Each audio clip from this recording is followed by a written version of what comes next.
Gustavo Mosquito na mira de Internacional e Botafogo. No vídeo de hoje do canal do Nicola vou te contar quanto o Corinthians pede para liberar seu atacante. Tem ainda informações sobre a boataria envolvendo Everton Ribeiro do Flamengo se mudando para o São Paulo. Vou falar ainda sobre Palmeiras e a busca por um camisa 9, Jorge Jesus deixando a impressão para um grande amigo dele de que se o Flamengo o convidar vai rolar negócio. Falo também sobre Vitor Mendes, Alan Patrick, Brenner, René e muitas outras notícias do último dia de janela de transferências no Brasil.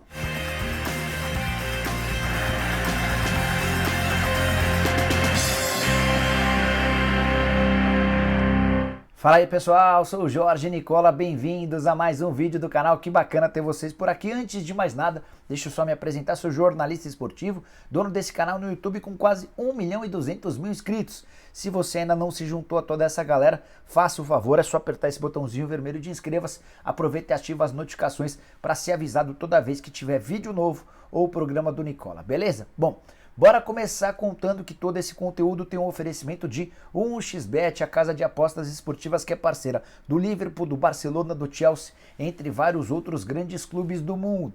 E nessa terça-feira você pode apostar na Champions League, na Série B e na Libertadores da América. Palmeiras e Flamengo em campo. O Palmeiras recebe um time chamado Independiente Petroleiro da Bolívia e a Vitória Alviverde paga muito pouco. Então a minha sugestão é que você vá nesse total acima de 3,5 gols. Essa aposta está pagando R$ 2,08 e significa que você vai ter de torcer para que saia pelo menos 4 gols no confronto no Allianz Parque. Já o jogo entre Flamengo e Emelec paga só R$ 1,25 para a vitória rubro-negra. Por isso a minha sugestão é que você aposte em ambas as equipes marcando sim, ou seja, que vai ter gol dos dois times, cotação de R$ 2,60 para cada real apostado. Para não ficar de fora dessa e de outras apostas, da 1xBet é bem simples, vou deixar um link no comentário fixo, faz seu cadastro e não esquece de usar o cupom Nicola na hora do bônus, assim você consegue 100% de bônus no valor do seu depósito. Bora começar o vídeo com o tradicional giro de notícias e a primeira informação é de que Eduardo Bandeira de Melo foi absolvido nessa segunda-feira em votação no Flamengo. Só para lembrar que algum tempo atrás o ex-presidente do Rubro Negro deu uma entrevista ao canal do Nicola para mim e ele afirmou que se fosse o presidente do Flamengo ainda, ele tinha quase toda a certeza que o incêndio no Ninho que matou 10 atletas das categorias de base não teria acontecido.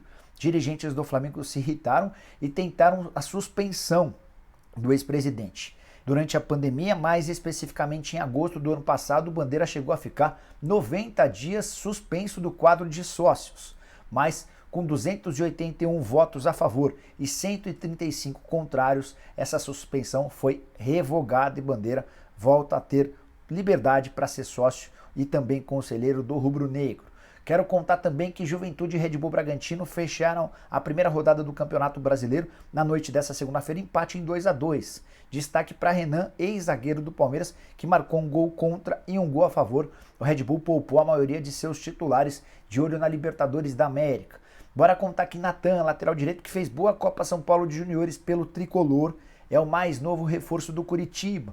Empréstimo até dezembro, sem custos, jogador extremamente jovem e muito forte fisicamente, 1,85 m de altura, vai tentar ganhar mais minutos no Coxa do que teria no Tricolor para ganhar moral e voltar na próxima temporada. Antes de encerrar o giro de notícias, tem mais algumas informações importantes. Goiás perto do lateral esquerdo Juninho, que estava no Zorya, da Ucrânia, atleta de 26 anos de idade que também era pretendido por times da Série B. William Potker, que teve seu contrato reativado nessa segunda-feira junto ao Cruzeiro, não fica na Raposa. Ele vai defender o Avaí, empréstimo até dezembro. Avaí que também anunciou que o nome de Jean-Pierre já apareceu no boletim informativo diário da CBF. Jean-Pierre, que é jogador do Grêmio e está emprestado, está liberado para estrear pelo time catarinense. Bora falar agora sobre o Atlético Mineiro e a disputa por zagueiros do Galo. O Igor Rabelo foi muito especulado nos últimos dias como possível reforço do São Paulo. Posso cravar para vocês que ele não será contratado. Informação que me foi confirmada por uma fonte de confiança dentro do tricolor. Já Vitor Mendes, que ocupa hoje o posto de sexto zagueiro do elenco do Atlético Mineiro, foi autorizado pela diretoria do Galo para procurar um outro clube. Ele tem algumas propostas de empréstimo.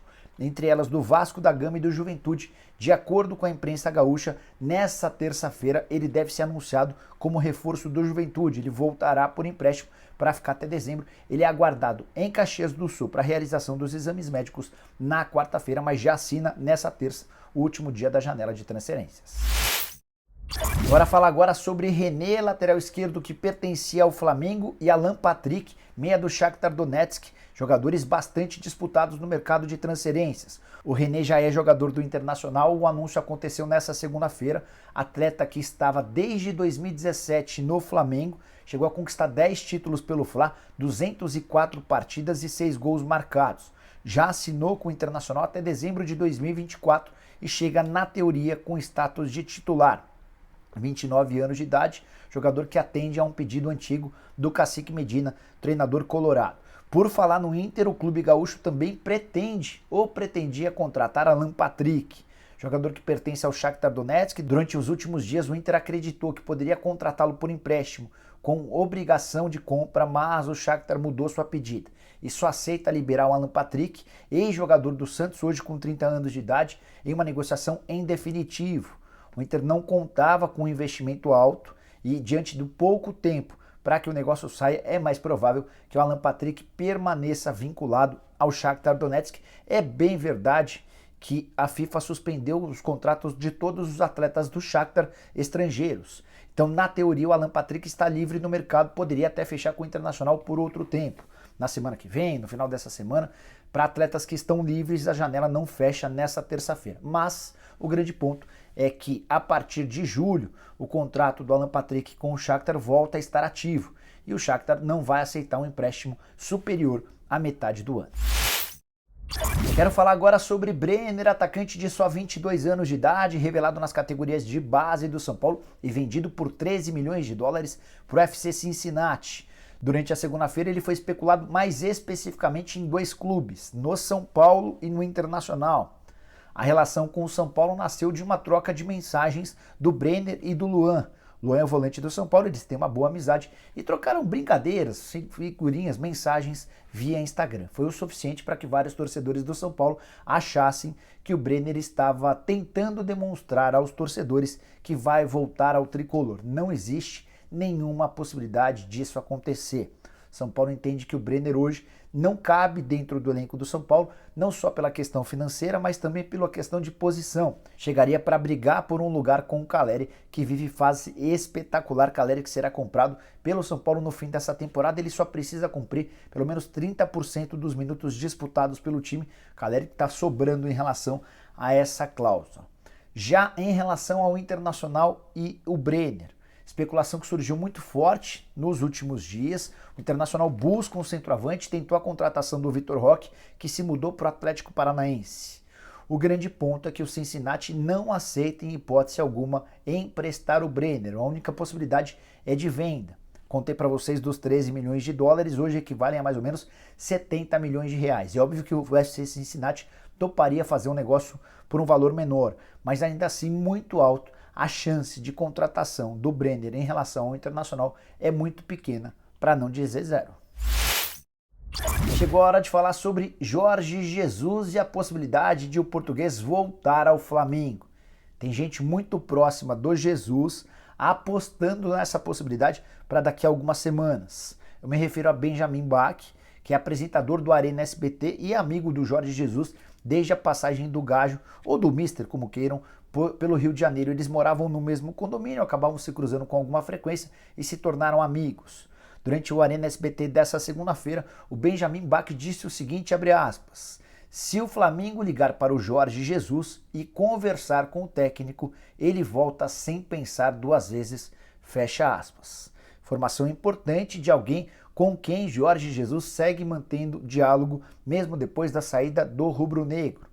Paulo Sousa em situação bastante delicada. A impressão que eu tenho é que os dirigentes do Flamengo estão aguardando para demitir o Paulo Sousa, até porque o JJ disse que não trabalha antes do mês de maio. Até esse período ele tem salários de R$1,5 milhão garantidos pelo Benfica. A partir do momento que se reempregar, ele deixa de ganhar esse dinheiro. Pois bem, sobre o Jorge Jesus, chegou a receber propostas gigantescas do futebol saudita. O Al Hilal chegou a oferecer 10 milhões de euros por temporada, o que faria do JJ um dos 10 técnicos mais bem pagos do mundo. Jorge Jesus disse não e está embarcando para o Brasil nos próximos dias para passar a Páscoa no território brasileiro, visitando amigos e falando sobre futebol. Que história é essa de que Everton Ribeiro pode jogar no São Paulo? O meio atacante do Flamengo, cujo salário é de R$1.200.000. Pois bem, estava fazendo o programa do Nicola dessa segunda-feira e um monte de gente começou a me perguntar sobre essa possibilidade. Desde o princípio eu disse, pessoal, não tem a mínima chance. O Everton Ribeiro tem contrato com o Flamengo até dezembro de 2023, ganha esse salário gigantesco, muito acima dos padrões do São Paulo, e não vai ser liberado pelo rubro-negro a menos que exista uma compensação financeira. Disse isso algumas vezes durante o programa, até que de tanto vocês insistirem com perguntas, mandei a questão para uma pessoa da minha confiança dentro da diretoria do São Paulo. E a pessoa disse, chance zero, pode esquecer, Nicola, nem conversamos sobre essa possibilidade. Foi o que eu comentei, repercuti essa história com vocês. Aí fui pesquisar as coisas, estou gravando ou estou arrumando a pauta para esse vídeo, quando eu vejo uma postagem atribuindo a mim a informação de que Everton Ribeiro está rescindindo o contrato com o Flamengo e vai assinar nos próximos dias, nas próximas horas, um contrato de 3 anos com o São Paulo. Nunca falei isso. Pelo contrário, minha informação é exatamente oposta. 2 pessoas da diretoria do São Paulo chegaram a me procurar para perguntar se eu tinha dito alguma coisa e respondi que obviamente que não. Essas 2 pessoas reafirmaram que não existe a mínima chance de o Everton Ribeiro pintar no São Paulo. Então, se você leu, ouviu ou assistiu a essa história, saiba que não tem absolutamente nada. O André Anderson, que foi anunciado nessa segunda-feira como reforço do tricolor, será o último dessa janela de inscrições. Meio atacante de 22 anos de idade, que pertence a Lazio, empréstimo até a metade do ano que vem, sem custos. Se o São Paulo quiser ficar com o jogador, vai precisar desembolsar 3 milhões de euros. Bora falar agora sobre Gustavo Mosquito, atacante do Corinthians, que despertou a atenção do Botafogo e do Internacional. O interesse do Botafogo foi revelado pelo pessoal do UOL. Entrei em contato com o dirigente do Corinthians que costuma me ajudar com as informações e esse dirigente incluiu também o Internacional como interessado. O Botafogo já fez uma primeira proposta, algo na casa dos 20 milhões de reais, oferta recusada. O Internacional não apresentou cifras, só demonstrou interesse e queria saber quais as condições de negócio do Corinthians. O que eu consegui apurar e quero contar para vocês com exclusividade é que a pedida do Timão é de 5 a 6 milhões de euros, ou seja, de 25 a 30 milhões de reais. Por que há essa variação? Isso pode determinar também o percentual dos direitos econômicos que serão repassados para esse novo clube. Hoje o Corinthians é dono de 100% dos direitos econômicos e o Mosquito tem contrato com o Alvinegro até dezembro de 2023. Perdeu um pouquinho de espaço desde a chegada do Vitor Pereira, o atacante que era titular absoluto e um dos principais jogadores na temporada passada, nesse ano tem jogado menos. Ainda assim, bastante interessante. Segundo esse dirigente que eu consultei, se houver algum interessado em pagar 25 a 30 milhões de reais, sai negócio ainda nessa terça-feira. Não deve ser algo tão simples, tá? Último dia de janela, pouco tempo hábil para a inscrição do atleta, além da questão financeira, que é bastante grande. Bora fechar o vídeo para falar sobre o tão sonhado camisa 9 do torcedor do Palmeiras e ainda não será nessa janela de transferências que o tal centroavante será contratado. Nos últimos dias o Verdão fez investida em 2 atletas, João Pedro do Al Ahly e Carlos Vinícius, que pertence ao Benfica e está emprestado ao PSV. Nos 2 casos, a mesma situação. Palmeiras esbarrou nas pedidas salariais. João Pedro no Al Ahly tem salário muito alto, fora da realidade do Palmeiras, e apesar de ter vontade de jogar no Brasil, João Pedro gostaria de ter uma redução bem pequena nos seus vencimentos, não há mais negócio. Em relação ao Carlos Vinícius, tenho contado para vocês desde o fim de semana que o que pega é a questão da grana. O Carlos Vinícius quer 3 milhões de euros para fechar com o Palmeiras. O Verdão ofereceu no máximo 2 milhões de euros. Conversei com o empresário do atacante nessa segunda-feira. Ele me assegurou que para essa janela de transferências não há mais tempo hábil nem possibilidade de um acordo. Aí você que é palmeirense deve estar se perguntando, tá bom, Nicola, tem mais algum trunfo? Não. O Palmeiras não pensa e nem tem a possibilidade de contratar alguém nas últimas horas dessa terça-feira, a menos que surja uma baita de uma reviravolta, o que não parece. Dessa maneira, o Abel Ferreira vai precisar demonstrar mais paciência, até porque a janela de inscrições só reabre em 18 de julho. Isso significa que o Palmeiras vai completar todo esse semestre de Libertadores, Copa do Brasil, Campeonato Brasileiro, sem um camisa 9, que o Verdão promete a ele desde março do ano passado e que mais recentemente, antes de renovar o contrato com o Abel, a Leila afirmou que traria um 9 de peso. Só para arrematar, nas redes sociais tem muito torcedor do Palmeiras revoltado com Anderson Barros, diretor executivo de futebol, e marcha lenta na hora das contratações, e também com a presidente Leila Pereira, que havia prometido mundos e fundos, deixado a impressão de que traria grandes contratações, mas até agora os 5 reforços do Palmeiras para 2022 são de nível bastante discutível. Bom, pessoal, eram todas essas as várias informações que eu queria dividir com vocês nessa terça. Curtiu o vídeo, deixa like, se inscreve no canal, ativa as notificações e se inscreve também no nosso canal de cortes, youtube.com/cortes do Nicola. Quando a gente bater 80 mil inscritos, prometo fazer o sorteio de alguma coisa bem legal para vocês, beleza? Abraço, tchau!